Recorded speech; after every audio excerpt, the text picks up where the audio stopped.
Science टेक्नॉलॉजीचं session होईल तुमचं, परंतु एक कन्सेप्ट जी आहे तर ते आपण समजून घेऊयात. आणि ती कन्सेप्ट आहे आपल्या पॉलिटीची.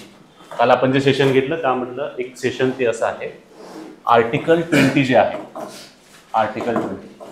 तर आर्टिकल 20 आणि 21, तर पहिली गोष्ट हे लक्षात घ्या, दोन जे काही पर्टिक्युलर आर्टिकल आहे तर ते कधीच सस्पेंड होत नाही, कारण ते तुमच्या जगण्याचं स्वातंत्र्य जे आहे, ॲटलिस्ट तेवढं तरी फ्रीडम पाहिजे आपल्याला, किंवा तेवढी तरी गॅरंटी पाहिजे की स्टेट गव्हर्नमेंट काय करतं, तुम्हाला गॅरंटी देतं की आम्ही तुम्हाला जगवू. पण त्यामध्ये बऱ्याच वेळा असं असतं की पनिशमेंटच्या रिलेटेड गोष्टी आहेत. पहिली गोष्ट, आर्टिकल 20 मध्ये 3 कन्सेप्ट आहेत. त्यामधली पहिली कन्सेप्ट जी आहे तर ती आहे no ex post facto law. No ex post facto law ही कन्सेप्ट जर आपल्याला समजून घ्यायची असेल तर पहिली गोष्ट हे तुम्ही समजून घ्या, व्हॉट इज क्राईम. क्राईम दोषसिद्धीबाबत संरक्षण दिलेलं आहे तुम्हाला. Crime, what is crime. Crime आपण कशाला म्हणतो,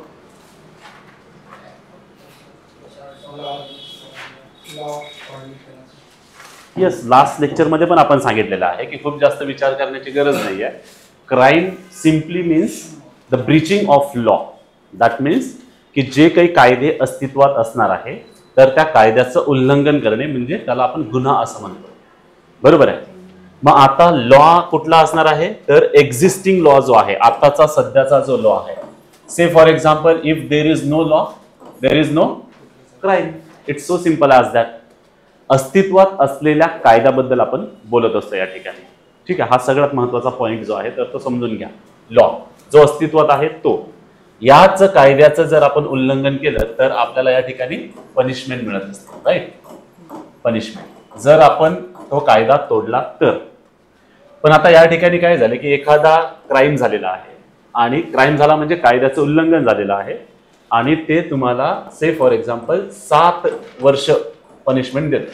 आता घटना झाली 2023 मध्ये, से फॉर एक्झाम्पल. हा कायदा जो आहे तो आता एक्झिस्ट करतो, त्याच्यानुसार 7 इयर इम्प्रिझनमेंट तुम्हाला भेटते. ओके. परंतु त्यानंतर समजा वेगळं गव्हर्नमेंट आलं आणि त्यांनी, किंवा वेगळा लॉ आला, समजा 2025 मध्ये त्या कायद्यामध्ये बदल झाला आणि त्यानुसार आता त्या सेम क्राईमसाठी 10 इयर या ठिकाणी आता पनिशमेंट असणार आहे. ओके. आता आपण कुठं आहोत, 2025 मध्ये. या व्यक्तीला ऑलरेडी शिक्षा झालेली आहे, 2 वर्ष झाले, आता इथून पुढे त्याला 5 वर्ष शिक्षा भोगावी लागणार आहे. परंतु कायद्यामध्ये आता बदल झाला. या कायद्यामध्ये बदल झाला तर आता इथून पुढे त्याला, म्हणजे हे 2 वर्ष गेले आणि हे 8 वर्ष, म्हणजे टोटल त्याला 8 वर्ष जेलमध्ये राहावं लागेल का, किंवा त्याला शिक्षा भोगावी लागणार आहे का. पण कायदा तर तेच सांगतो आपल्याला की या कायद्याने ही शिक्षा होणार आहे.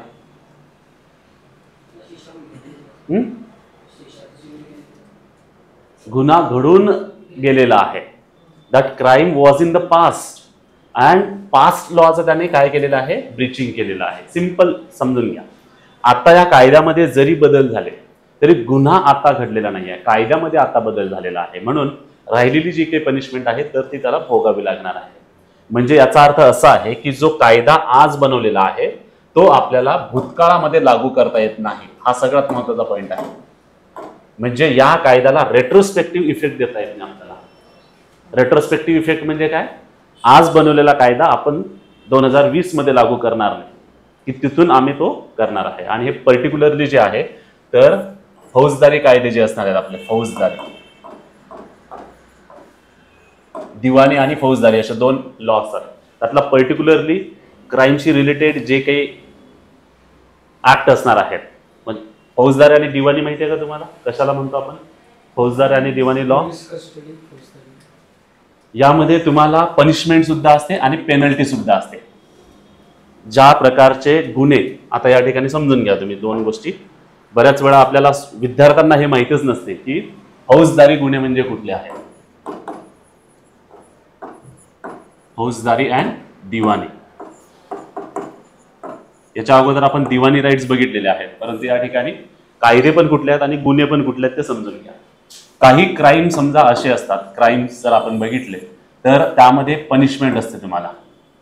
व्हॉट इज पनिशमेंट, की तुम्हाला आता या ठिकाणी जेल असेल, बरोबर, 7 year imprisonment. 2 days imprisonment, police custody, judicial custody. UPSC मध्ये यावरती पण प्रश्न विचारलेला आहे की what is police custody and judicial custody.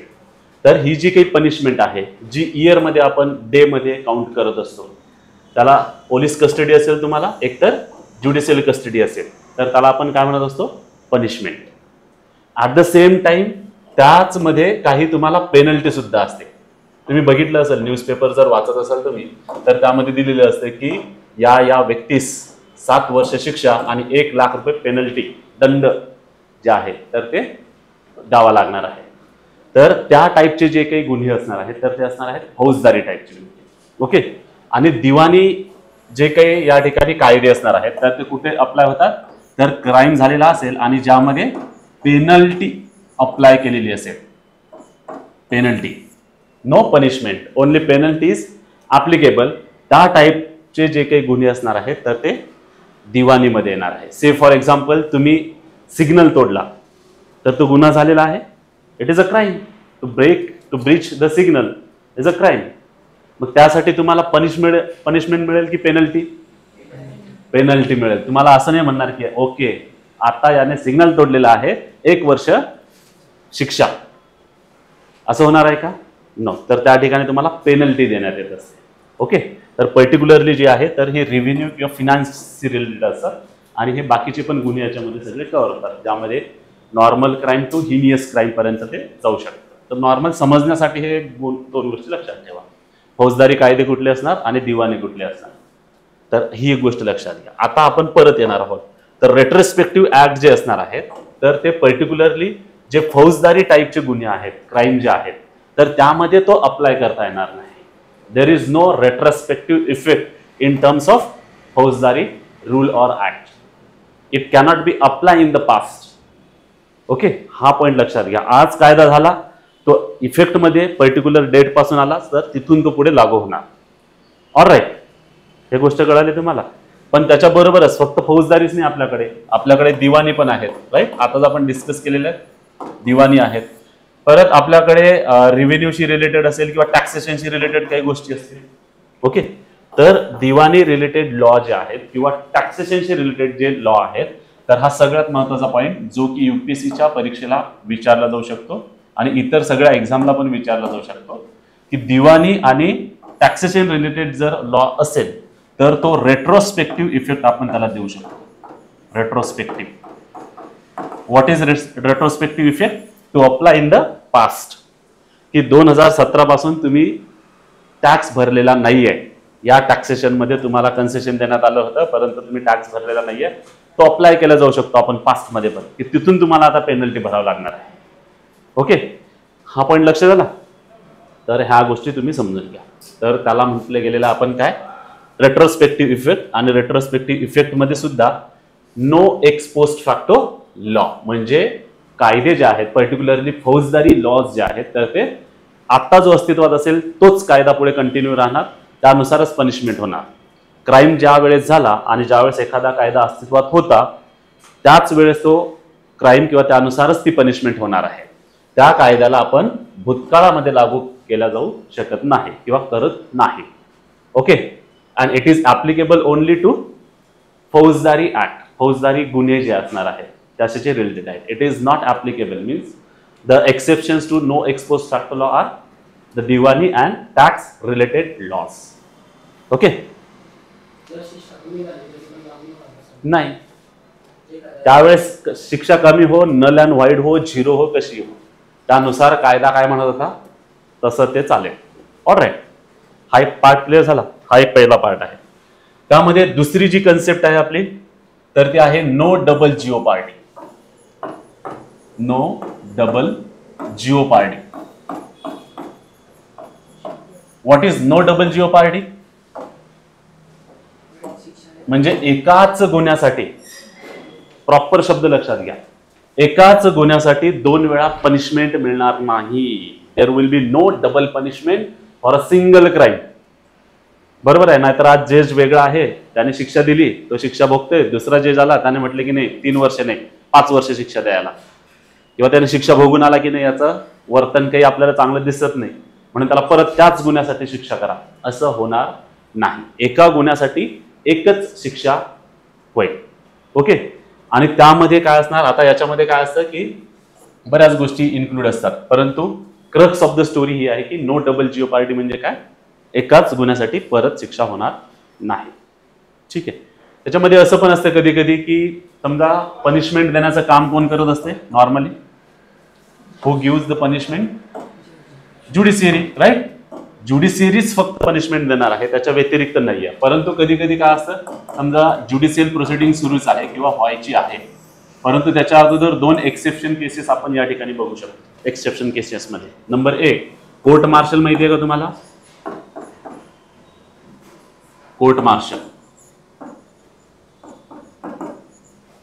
आणि दुसरं जे आहे ते डिपार्टमेंटल इन्क्वायरी, डीई म्हणतो आपण त्याला, departmental inquiry, that is D. जर तुम्ही सर्व्हिसमध्ये असाल, सिव्हिल सर्व्हिसमध्ये, आणि हे मिलिटरी जे आहे, this is military and this is for civil services. Military services मध्ये काय होतं की जर त्यांना असं वाटत असेल prima facie, if they are feeling or if they observe that our men are doing something wrong, तर त्यासाठी त्यांची जी इन्क्वायरी होत असते मिलिटरी पर्सन्सची किंवा डिफेन्स रिलेटेड व्यक्तींची, तर त्यांना कोर्ट मार्शल म्हटलं जातं. ओके. कोर्ट मार्शल म्हणजे बऱ्याच वेळा काय होतं की त्यांच्या ज्युडिशियरी पर्यंत बऱ्याच केसेस येत नाही, नॉर्मली केसेस असतात तर तिथंच ते सॉल्व्ह करतात किंवा तिथंच ते पनिशमेंट देत असतात. परंतु त्यांनी जर त्याला चॅलेंज केलं तर ते कोर्टामध्ये येईल आणि कोर्टामध्ये ती प्रोसिडिंग चालेल. पण ही काही पनिशमेंट नसते एक प्रकारे, जसं मॅजिस्ट्रेट करत असतात, जशी ज्युडिशियल पनिशमेंट असते. ती एक पहिल्या प्रथमदर्शनी आपण ज्याला म्हणतो, तर त्या प्रकारची ती एक इन्क्वायरी असेल किंवा ते लो लेवलची पनिशमेंट असेल. पण एकाच वेळेस हे 2 पनिशमेंट नाही देऊ शकेल. यांनी पण पनिशमेंट दिलेली आहे, यांनी पण पनिशमेंट दिलेली आहे, एकच पनिशमेंट दिलेली आहे. इट इज जस्ट त्यांची जी काही प्रोसिडिंग असणार आहे, आर्मीचं जे डेकोरेम आहे ते मेंटेन करण्यासाठी. दुसरं आहे डिपार्टमेंटल इन्क्वायरी. ते समजा तुमच्यावरती करप्शनचे चार्जेस लागले, परंतु अजूनही पोलिसांपर्यंत ते मॅटर गेलेलं नाही आहे किंवा गेलं पण त्याच्यामध्ये आता इन्क्वायरीची गरज आहे आपल्याला पुढे ते मॅटर डिस्कस करण्यासाठी. म्हणून अगोदरच तुमचं डिपार्टमेंट काय करते, तर तुमची इन्क्वायरी लावते. तुम्ही मिसबिहेव केलं असेल किंवा तुमच्या विरुद्ध कोणी काहीतरी खोट्या केसेस केले असतील, तुमच्या सिनियरकडे असे काही मॅटर्स गेलेले असतील, तर त्याला डिपार्टमेंटल इन्क्वायरी आपण असं म्हणतो. पण डिपार्टमेंटल इन्क्वायरी किंवा कोर्ट मार्शल जे आहे, तर त्याला आपण असं म्हणू शकत नाही की हे मला डबल पनिशमेंट मिळालेली आहे. तर हे काय आहेत, अपवाद, म्हणजे याला आपण एक्सेप्शन्स असं कन्सिडर करतो. Okay. No double jeopardy. Alright. त्यानंतरची तिसरी जी कन्सेप्ट आपली, हे कळतंय का तुम्हाला, whatever going on. Alright. Next जे आहे, first, second and third, no self incrimination. No self incrimination.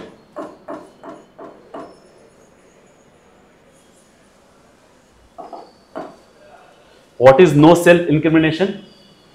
स्वतः विरुद्ध आपण साक्ष देऊ शकत नाही किंवा तसं आपल्याला कोणी फोर्सफुली करायला भाग पाडू शकत नाही. No one can force you.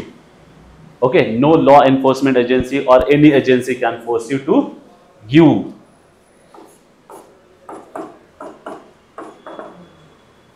Okay. हा सगळ्यात महत्वाचा पॉइंट का या ठिकाणी ऍड करण्यात आलेला आहे, कारण असं होऊ शकतं की एखादा क्राईम झाला असेल, समजा मी खूप श्रीमंत आहे आणि माझ्यासोबत माझा एक ड्रायव्हर आहे, क्राईम मी केलेला आहे, फुटपाथवर एक व्यक्ती झोपला होता आणि त्याला मी उडवला, से फॉर एक्झाम्पल. ओके.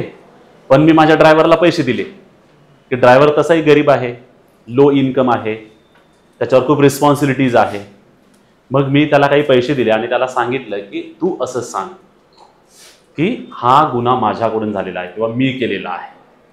म्हणजे ओरिजिनल जस्टिस ज्याला आपण म्हणतो ते जस्टिस हे झाले का, त्याला आपण म्हणतो जस्टिस देण्यात आलेला आहे का, नाही, अन्याय झालेला आहे तो. म्हणजे श्रीमंत लोक काय करू शकतात की आपल्या पैशांचा वापर करून कायदे जे आहेत तर ते आपल्या बाजूने वळवू शकतात, बरोबर आहे. किंवा एखादा फक्तच पैसेच नाही तर त्यांना सांगितलं, बरेच विलन असे असतात कि जर हिरो ऐकत नसेल तर त्या फॅमिलीला किडनॅप करतात. बोले अभी तू बता नहीं रहा क्या, अभी बता, तुम्हारे घर में हमारे 2 गुंडे लोग हैं बैठे हुए.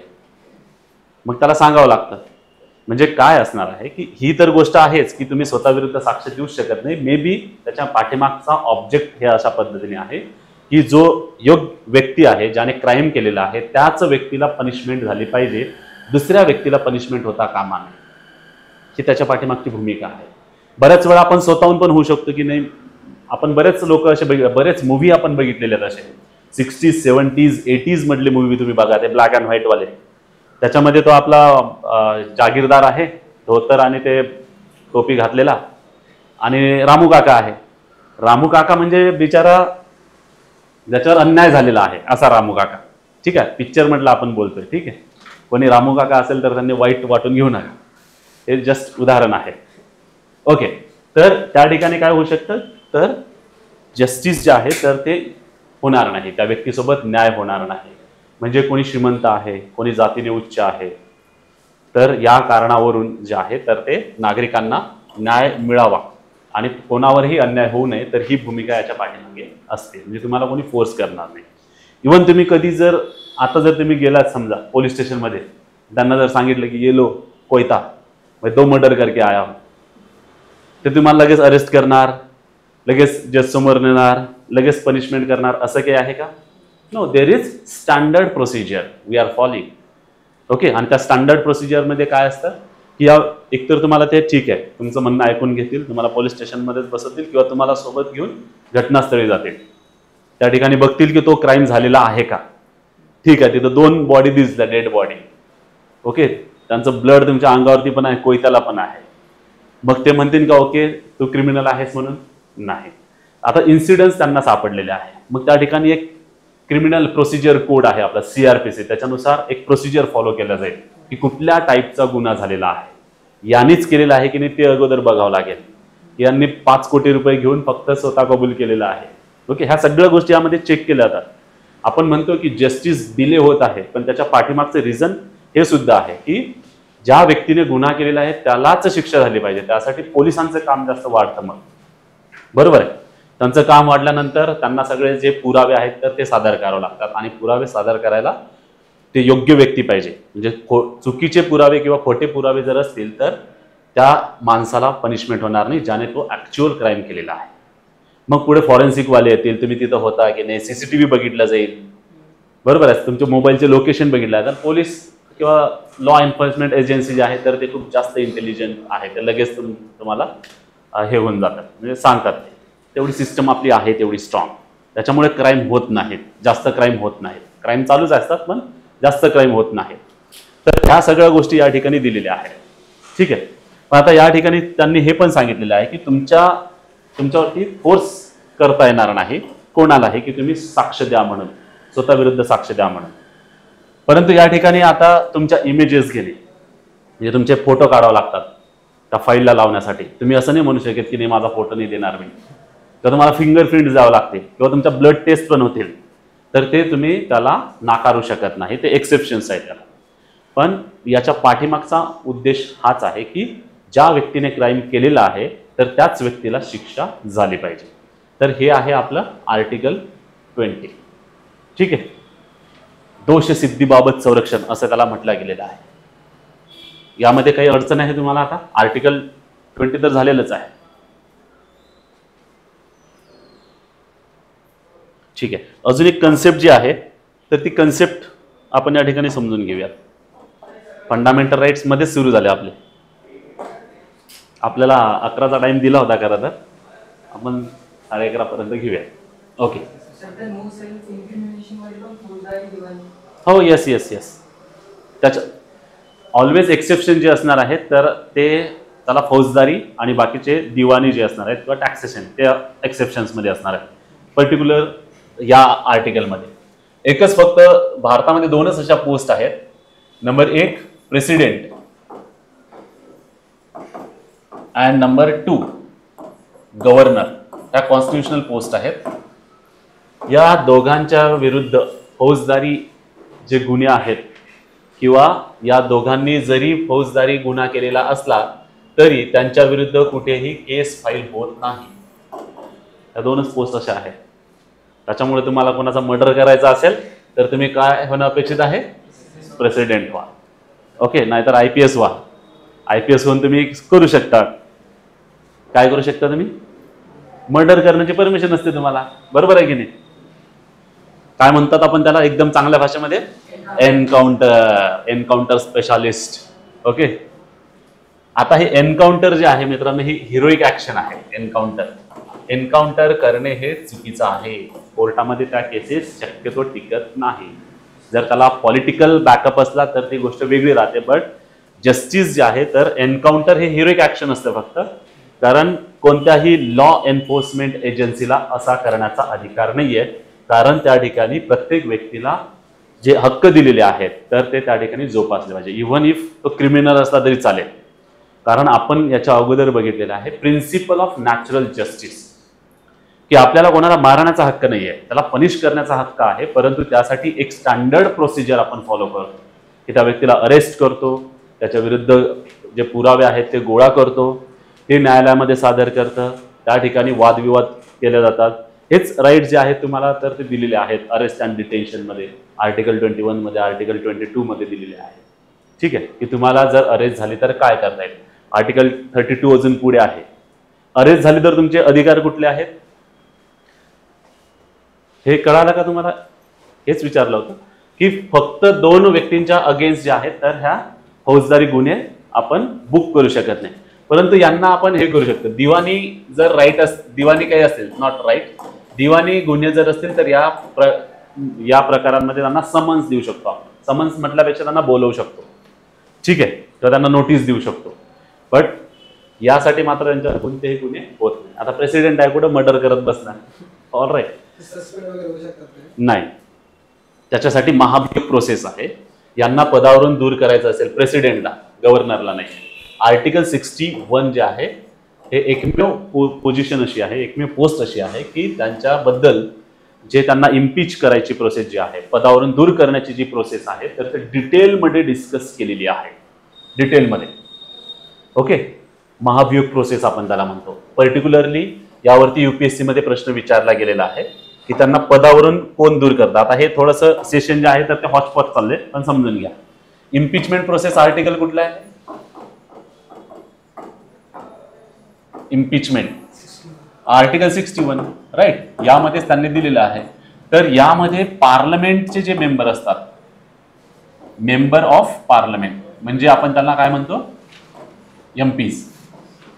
तर मेंबर ऑफ पार्लमेंट जे आहेत तर यामध्ये दोन्ही हाऊस येणार. कुठले कुठले, लोकसभा आणि राज्यसभा. यामध्ये परत दोन्ही मेंबर येणार. कुठले, elected, yes, very good, elected plus nominated. हे दोन्ही मेंबर जे असणार आहेत, म्हणजे आपण असं फक्त लक्षात ठेवू शकतो, all members of parliament including Lok Sabha आणि Rajya Sabha, including elected and nominated, हे मिळून त्या राष्ट्रपतींना पदावरून दूर करत असतात. दॅट इज इम्पीचमेंट प्रोसेस, आणि ते खूप डिटेलमध्ये दिलेली आहे. ठीक आहे. गव्हर्नर मात्र हे कॉन्स्टिट्युशनल पोझिशन जरी असते, but he was appointed by home, president, आणि ते त्यांना पदावरून दूर करू शकतात. त्यांच्यासाठी अशी काही विशेष डिटेल अशी काही पद्धत या ठिकाणी दिलेली नाहीये.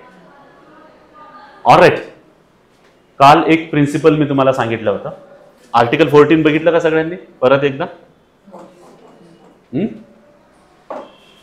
Article 14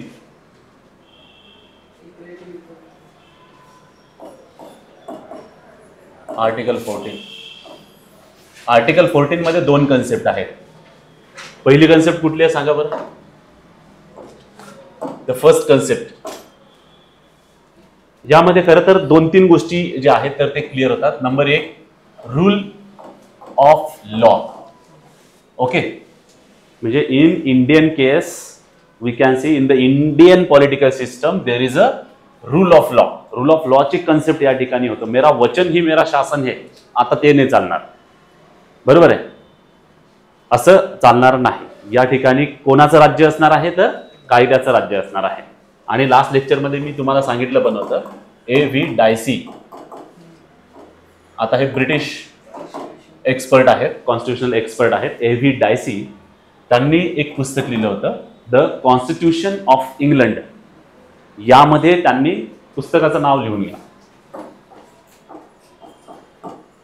the constitution of England. यामध्ये त्यांनी ही कन्सेप्ट जी आहे रूल ऑफ लॉ याचं इलॅबोरेशन केलेलं आहे. ठीक आहे. याच्या अगोदर आपण हे पण बघितलेलं आहे थेरी ऑफ लिमिटेड गव्हर्नमेंट, ही इंडियाच्या केसमध्ये किंवा ऑल ओव्हर वर्ल्ड जे आहे तर त्यांनी थेरी ऑफ लिमिटेड गव्हर्नमेंटची कन्सेप्ट जी आहे तर ते स्वीकारलेली आहे.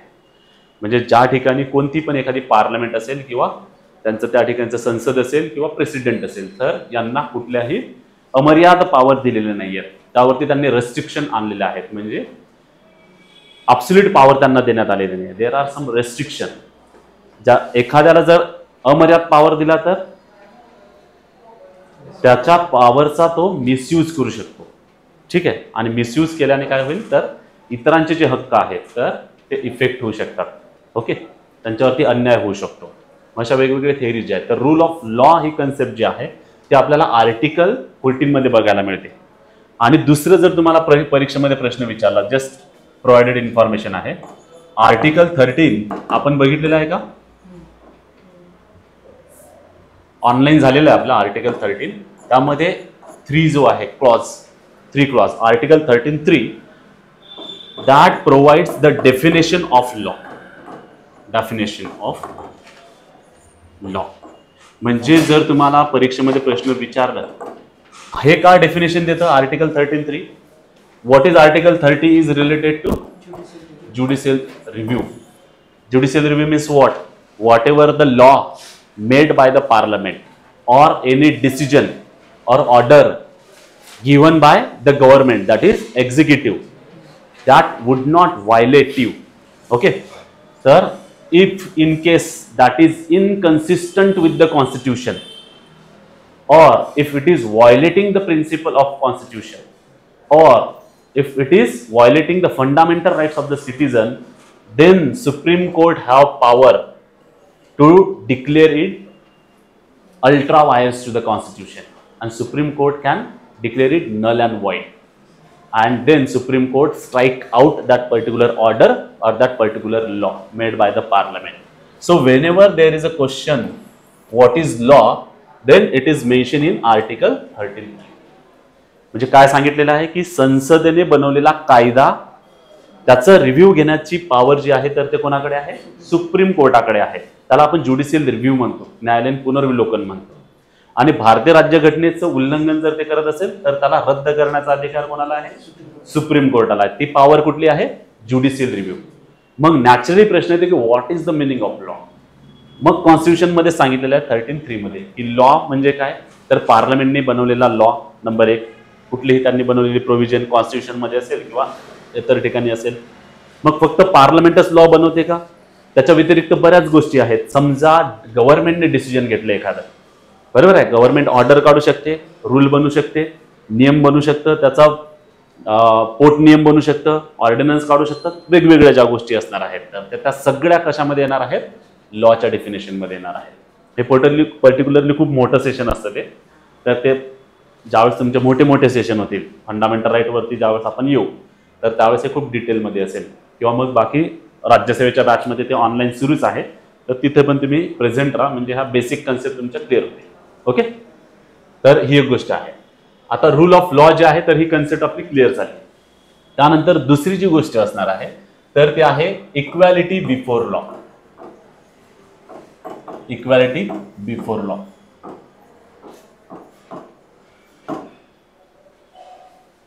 काय इक्वॅलिटी बिफोर लॉ? आणि तिसरी जी कन्सेप्ट आहे तर ती आहे equal protection of law. Equal protection of law. आता तुम्ही जर बाहेरचे सेशन बघितले मॅक्सिमम तुम्हाला याच्यामध्ये खूप जास्त शिकवलेलं या ठिकाणी दिसणार नाही. ह्या कन्सेप्ट ज्या आहेत पर्टिक्युलरली यावरतीच फोकस केलं जातं. परंतु यातून पुढे जे काही टर्मिनॉलॉजी जे आहेत किंवा यातून पुढे की तुम्ही बघितलं असेल से फॉर एक्झाम्पल आर्टिकल 15 असेल, आर्टिकल 14 to 18 काय बेसिकली इक्वॅलिटीशी रिलेटेड आहे की कोणत्याही टाईपचं जे डिस्क्रिमिनेशन जे आहे तर ते डिस्क्रिमिनेशन या ठिकाणी स्टेट करणार नाही किंवा नागरिकांमध्ये असा भेदभाव करणार नाही. आणि त्याचा मेन पर्पज जो आहे तर टू ब्रिंग द इक्वॅलिटी, समानता आणणे हा आपला पर्पज या ठिकाणी आपल्याला बघायला मिळतो. बरोबर. आता या ठिकाणी तुम्ही बघा 2 कन्सेप्ट ज्या दिलेल्या आहेत ह्या 14 मध्ये जर आर्टिकल 14 जर आपल्याला कळालं तर आर्टिकल 15, 16 आपल्याला कळतं. आता तुम्ही दोन्हीही आर्टिकल जर बघितले, जस्ट वरवरती जर तुम्ही बघितले, आर्टिकल 15 क्लॉज 1 क्लॉज 2 आणि आर्टिकल 16 क्लॉज 1 क्लॉज 2, हे दोन्ही आर्टिकल काय सांगतात की the state will not discriminate among it's citizens on the basis of, या ठिकाणी 5 गोष्टी दिलेल्या आहेत, या ठिकाणी 7 गोष्टी दिलेल्या आहेत. Say for example religion, caste, place of birth, descent, resident, sex, ह्या सगळ्या गोष्टी 7 मध्ये येतात आपल्या. तर भेदभाव करू नका असं सांगते दोन्ही आर्टिकल. यामध्ये फक्त सांगितलेलं आहे की state will not discriminate among the citizen. हे जे आहे आर्टिकल 15, तर हे ब्रॉडर पर्स्पेक्टिव्हने बघितलं जातं. आणि याचा जो फक्त 16 जे आहे तर ते एम्प्लॉयमेंटशी रिलेटेड आहे. एम्प्लॉयमेंट हा शब्द या ठिकाणी टाकला तर ते सांगतं की the state will not discriminate in employment on the grounds of 7 things, की त्या 7 कारणावरून नागरिकांमध्ये नोकरी देत असताना भेदभाव केला जाणार नाही. हे काय सांगतं आपल्याला की इक्वॅलिटी आणण्याचा प्रयत्न करते. रूल ऑफ लॉ जो आहे तर तो एन्फोर्स करण्याचा या ठिकाणी प्रयत्न करतो आपण. We are trying to bring the rule of law here. Okay, and main purposes are to establish the equality. ठीक आहे, तर ह्या 2 गोष्टी आपण या ठिकाणी बघितलेल्या आहेत. पुढचा मुद्दा मात्र या ठिकाणी आपण बघितला, याच्यामध्ये मग सब क्लॉज 3, 4, 5, 6 यामध्ये पण दिलेले आहे. सब क्लॉज 3, 4, 4A, 4B, 5 आणि 6, आणि हे सांगत असतं इकडचे की डिस्क्रिमिनेशन करा.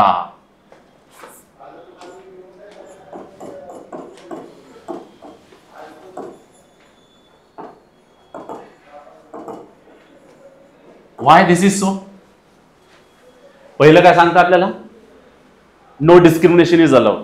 आणि या पुढच्या प्रोव्हिजन मध्ये आपल्याला काय सांगतं की डिस्क्रिमिनेशन करा. म्हणजे आपल्याला कॉन्ट्राडिक्टरी वाटतं असं, आणि बरेच स्टुडंट यामध्ये कन्फ्यूज होतात की असं का केलेलं आहे. पण त्यांना आर्टिकल 14च समजलेलं नाहीये. आर्टिकल 14 जर समजलं नसेल तर तुम्हाला ह्या गोष्टी कळणार नाही. पॉझिटिव्ह डिस्क्रिमिनेशन याला आपण म्हणत असतो. तर ते काय आहे ते समजण्याच्या अगोदर आपल्याला आर्टिकल 14 मधल्या ज्या कन्सेप्ट आहेत तर त्या समजून घेणं गरजेचं आहे. से फॉर एक्झाम्पल, आता बेसिक मुद्दा काय याच्यामध्ये, इक्वॅलिटी बिफोर लॉ ही कन्सेप्ट कुठून आलेली आहे. ठीक आहे, की कायद्यापुढे सगळे समान असणार आहे. कायद्यापुढे सगळे समान असणार आहे. कोणी श्रीमंत नसेल, कोणी गरीब नसेल, कोणी उच्च जातीतला नसेल, कोणी निम्न जातीतला नसेल, कोणी एखाद्या भागातला असेल, कोणी दुसऱ्या भागातला असेल, काहीही घेणं नाही. कोणी स्त्री असेल, पुरुष असू द्या, तुमचं प्रोफेशन काय असू द्या, IAS असू द्या नाहीतर पोलीस कॉन्स्टेबल असू द्या, all are equal in the eye of law. ही कन्सेप्ट जी आहे तर ती आपण कुठून घेतलेली आहे, UK ची कन्सेप्ट आहे. इथपर्यंत सगळ्या जणांना माहिती असते. आणि त्याचबरोबर इक्वल म्हणजे या ठिकाणी आपण काय करतो, क्लासिफिकेशन नाही करत आपण नागरिकांमध्ये. There is no classification amongst the citizen. We are just trying to bring all the citizens, all the citizen equally in front of law. Okay, तशी ट्रीटमेंट त्यांना दिल्या जाईल. आणि इक्वल प्रोटेक्शन ऑफ लॉ जे आहे तर ती USA ची कन्सेप्ट आहे. हा पॉईंट एक लक्षात, USA, United states of America, तिथून ती कन्सेप्ट आपण घेतलेली आहे. यामध्ये जरी असं सांगितलं की there will be no discrimination, okay, there will be no discrimination amongst the citizen but the classification is allowed. Classification, आणि मला असं वाटतं काल पण आपण याच्यावरती चर्चा केलेली आहे का, क्लासिफिकेशन. आता यातून जे काही प्रिन्सिपल आहे तर ते प्रिन्सिपल आपण या ठिकाणी डिस्कस करूयात. आर्टिकल 14 शी रिलेटेड काही प्रिन्सिपल जे आहेत त्यातला इंटेलिजिबल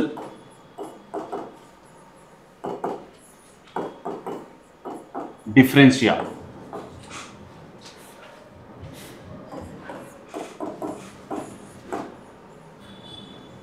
इंटेलिजिबल डिफरेन्शिया, आणि दुसरं जे आहे तर ते आहे रॅशनल नेक्सस.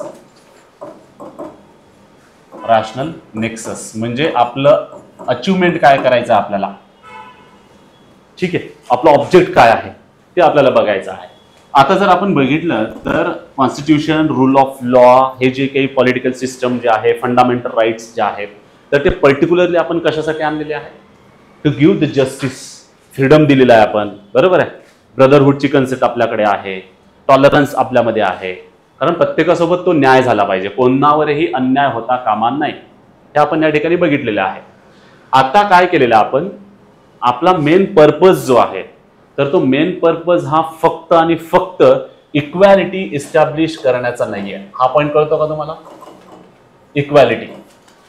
आता हा पॉईंट जर तुम्हाला कळून घ्यायचा असेल तर त्यासाठी सगळ्यात महत्वाचं एक उदाहरण घ्या की आपल्याला इक्वल पाहिजे सगळेजण in the eye of law. बरोबर, सगळेजण इक्वल पाहिजे, ही आपली कन्सेप्ट या ठिकाणी बघणं अपेक्षित आहे.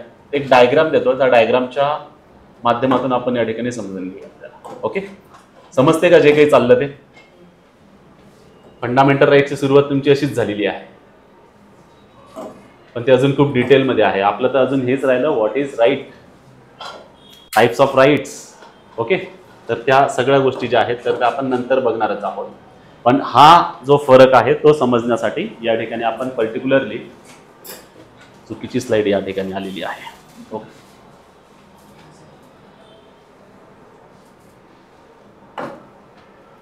आता एखादी टेस्ट आहे, से फॉर एक्झाम्पल एक एक्झाम ठेवली आपण आणि त्या एक्झाम मध्ये आपण म्हटलं की 1ली ते 12वीचे सगळे जे काही विद्यार्थी असणार आहे किंवा ग्रॅज्युएशन पर्यंतचे सगळे जे काही विद्यार्थी असणार आहेत त्यांच्यासाठी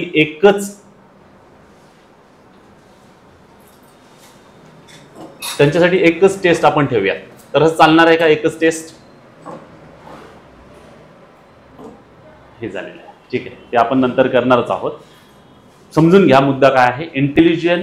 इंटेलिजिबल डिफरन्शिया म्हणजे काय, कन्सेप्ट काय आहे ती? तर नॉर्मली आपण काय करतो, क्लासिफिकेशन करतो. कोणामध्ये क्लासिफिकेशन करतोय आपण?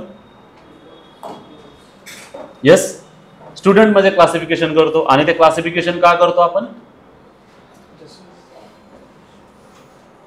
काय रिझन आहे की आपण क्लासिफिकेशन करतो? कारण त्यांची बुद्धिमत्ता जी आहे ती समान नाहीये. बरोबर आहे, समान दर्जाचे आहेत का ते? समान एक्सपिरियन्स आहे का त्यांना? नाही. म्हणजे हे काय आहे, आपण त्यांना डिफरंट करतो या बेसिसवरती की त्यांचा बुद्ध्यांक जो आहे तर तो असमान आहे. मग असमान असेल तर एकच कॉम्पिटिशन असायला पाहिजे का? नाही, त्यासाठी डिफरंट कॉम्पिटिशन असायला पाहिजे. पहिलीच्या मुलांसाठी ABCD, 5वीच्या मुलांसाठी स्टेटमेंट, 10वीच्या मुलांसाठी सेकंड वर्ल्ड वॉर आणि ग्रॅज्युएशनच्या मुलांमध्ये वर्ल्ड हिस्ट्री असेल किंवा व्हॉट इज सायंटिफिक रिव्होल्युशन त्या टाईपचं असेल, एनलाइटनमेंट काय, तसं असायला पाहिजे. एकच एक्झाम मात्र आपण या ठिकाणी घेणं अपेक्षित नाहीये. म्हणजे आपण काय केलेलं आहे, क्लासिफाय केलेलं आहे. टू क्लासिफाय किंवा क्लासिफिकेशन आपण या ठिकाणी केलेलं आहे. क्लासिफिकेशन, से फॉर एक्झाम्पल आपण म्हटलं की all the citizens are equal in the eye of law, असं जर आपण म्हटलं आणि त्यासाठी समजा आपण एक रेस ठेवली, से फॉर एक्झाम्पल की आता या 1 किलोमीटरची रेस आहे आणि यामध्ये सगळेजण पार्टिसिपेट होणार आहे. जे 10 मिनिटांमध्ये 1 किलोमीटरची रेस आहे, समजा 15 मिनिटांमध्ये जे 1 किलोमीटर येतील त्यांनाच या ठिकाणी आम्ही फॅसिलिटी देणार आहोत. आणि या रेसमध्ये कोण आहेत? 1 वर्षाचा बालक, 5 वर्षे, 10 वर्ष, 15, 20, 25, 30, 50, 90 आणि 90+. 105 पण येतील त्याच्यामध्ये जर कोणी असेल तर. बरोबर आहे. आता या सगळ्यांसाठी एक सेम रेस ठेवू शकतो का आपण? नाही ठेवू शकत. यांच्यासाठी काही, आता ज्यांना चालताच येत नाही, से फॉर एक्झाम्पल जे डिसेबल आहेत, मग त्यांना या गव्हर्नमेंटच्या फॅसिलिटीजचा फायदा होणार नाही.